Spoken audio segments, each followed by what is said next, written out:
5월 30일 오늘 만나 성경 말씀은 빌립보서 4장 6절로 7절까지의 말씀입니다. 아무것도 염려하지 말고 모든 일을 오직 기도와 간구로 하고 여러분이 바라는 것을 감사하는 마음으로 하나님께 아뢰십시오. 그리하면 사람의 헤아림을 뛰어넘는 하나님의 평화가 여러분의 마음과 생각을 그리스도 예수 안에서 지켜줄 것입니다. 아멘. 오늘 만나로 만나주실 하나님을 기대합니다. 삶을 살아가다 보면 누구나 염려할 일이 생깁니다.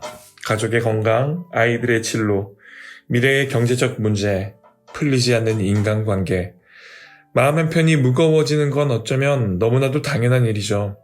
그렇게 저마다의 염려를 끌어안고 살아가는 것이 우리의 인생이 아닐까 생각합니다. 오늘 본문에서 사도 바울은 그러한 우리들을 향해 이렇게 말합니다. 아무것도 염려하지 말라. 여기서 우리가 함께 주목했으면 하는 것이 있습니다. 그것은 이러한 말을 하는 사도 바울이 처한 상황입니다. 사도 바울이 있는 곳이 어디입니까? 바로 감옥입니다. 감옥이란 말 그대로 자유가 박탈된 곳이고 미래가 불투명하며 생명조차 위협받는 자리입니다. 그는 언제 석방될지 아니면 순교할지조차 알 수 없는 불안정한 상황에 처해 있습니다. 그런데 그런 상황에서 바울은 아무것도 염려하지 말고 라고 말합니다. 만약 평안한 삶을 누리고 있는 누군가가 이런 말을 했다면 그것은 공허한 위로나 낙관적 조언처럼 들렸을지도 모릅니다. 그러나 바울은 그 누구보다 염려할 이유가 많은 자리에 있었고 그 자리에 있으면서도 염려 대신 기도와 감사로 나아가라고 권면합니다. 그렇기에 그의 말은 단지 이상적인 조언이 아니라 실제 삶에서 복음이 어떻게 작동하는지를 보여주는 생생한 증언입니다. 그렇다면 이 복음의 능력이 염려 가득한 우리들의 삶 속에서 어떻게 작동할 수 있을까요? 바울은 염려를 하지 말라고 분명히 말합니다. 그런데 여기서 중요한 건 바울이 염려를 무시하거나 억지로 눌러버리라고 말한 것이 아니라는 거예요. 그는 이렇게 말합니다. 모든 일에 기도와 간구로 여러분이 바라는 것을 하나님께 감사하는 마음으로 아뢰십시오. 바울은 염려를 없애는 방법으로 기도를 제시합니다. 기도와 간구로 다시 말해 하나님 앞에 내 마음을 다 쏟아놓으라는 거죠. 겉으로는 괜찮은 척하고 있지만 속은 복잡하고 지쳐있는 내 마음을 숨기지 말고 하나님께 솔직하게 털어놓으라는 겁니다. 그리고 그 기도에는 한 가지가 반드시 있어야 한다고 말합니다. 바로 감사입니다. 아직 상황이 바뀐 것도 아니고 응답을 받은 것도 아니지만 그럼에도 불구하고 하나님께 감사드리라는 것이죠. 왜냐하면 그분이 듣고 계시다는 믿음, 그리고 이미 가장 좋은 것으로 인도하신다는 신뢰의 표현이 바로 감사이기 때문입니다. 그렇게 하면 어떻게 된다고 합니까? 바울은 말합니다.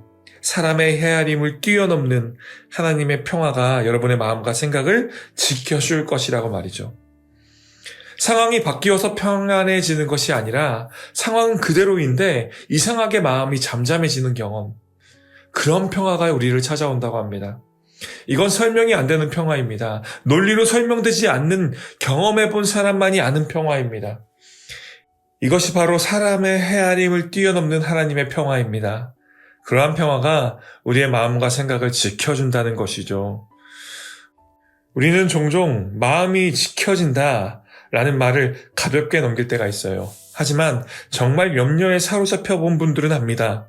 마음이 흔들릴 때 삶 전체가 휘청거린다는 것을요. 작은 불안이 점점 커져서 결국 잠도 못 자고 생각이 꼬리에 꼬리를 물고 번져나가는 그러한 경험 말이죠. 그런데 그런 마음을 하나님께 감사로 올려드릴 때 설명할 수 없는 평안이 찾아온다는 것입니다. 그 평안은 마치 마음 안에 단단한 둑을 세워주는 것과 같아요. 흔들릴 수 있지만 무너지지 않게 붙들어주는 힘이죠. 이 말씀은 염려 없는 삶을 약속하는 게 아닙니다. 오히려 염려할 수밖에 없는 우리에게 그 염려를, 그 마음을 하나님 앞에 온전히 내어드리라 말하는 것입니다. 그러한 삶, 염려를 감사로 하나님께 내어드리는 삶으로 우리를 초대하고 있는 것입니다. 왜냐하면 그 자리에 진짜 평화가 임하기 때문입니다. 사랑하는 성도 여러분, 혹시 지금 마음속에 짐처럼 눌러앉은 염려가 있으신가요?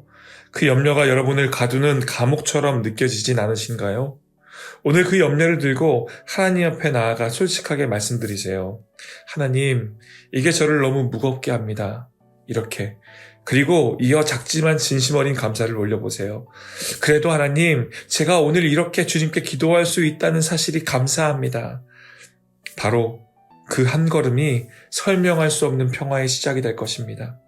오늘 하루 나의 염려보다 크신 하나님께 마음을 열어드리고 그분이 주시는 조용하고 단단한 평화를 경험하시길 축복합니다. 그리고 그 평화 안에서 다시 힘을 내어 한 걸음을 걸어가시기를 바랍니다. 그 은혜를 경험하시는 높은 뜻 성도님들 되시길 주님의 이름으로 축복합니다. 기도하겠습니다. 하나님, 염려 가득한 이 세상 속에서 염려를 끌어안고 살아가는 것이 아니라 나의 모든 염려를 염려보다 크신 하나님 앞에 감사함으로 다 아뢰길 소망합니다. 그때 내가 생각하는 그 생각을 뛰어넘어 하나님의 평화가 나의 삶 가운데, 가정 가운데, 나의 삶의 현장 가운데 임하게 될 줄 믿습니다. 그 은혜를 누리는 나의 인생 되게 하여 주옵소서. 예수님 이름으로 기도드립니다. 아멘. 이제 두 가지 기도 제목을 함께 기도하겠습니다. 첫째, 마음속 염려를 하나님께 솔직하게 올려드리며 감사함으로 기도할 때 하나님의 평화를 깊이 경험하게 하소서. 둘째, 교회의 임과 청빙의 과정 가운데 모든 성도들이 믿음으로 하나 되어서 오직 감사함으로 기도하게 하소서. 함께 기도하신 후 개인 기도하시겠습니다.